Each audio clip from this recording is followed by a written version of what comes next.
little speechless after the last three, but I'm just sharing the story of my son's father.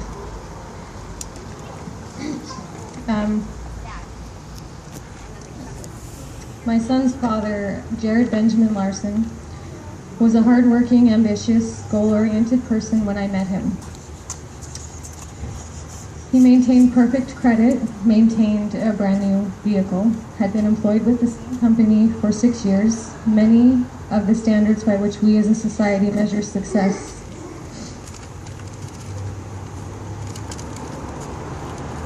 He also had a mental illness that he eventually came to self-medicate with alcohol.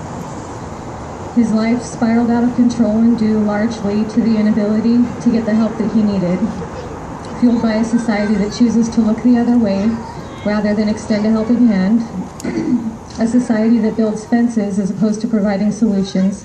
He became homeless. At the age of 33, experiencing homelessness for the third time, he sought the only relief within his reach on a railroad in Salt Lake City.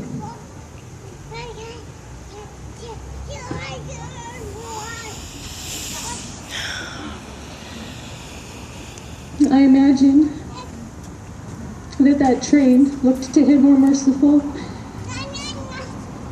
than anything he had probably seen in a long time.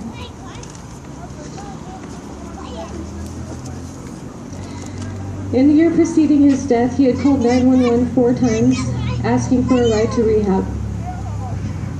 He was never given a ride. He was charged with abusing emergency medical services instead. He was found several times in that year in neighborhoods, in front of businesses, shoeless, bleeding, sick, confused, unaware of where he was or what he was doing.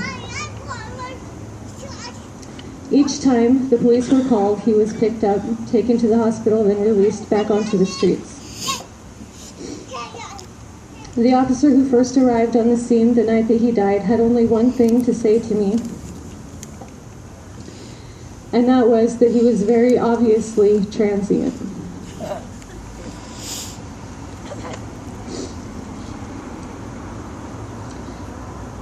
He was like every person that these fences stand to exclude, rejected, devalued, and forgotten by society.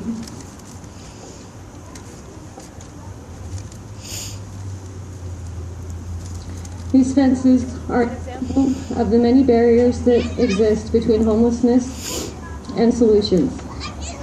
They're also an example of the way that we choose to criminalize human beings experiencing homelessness.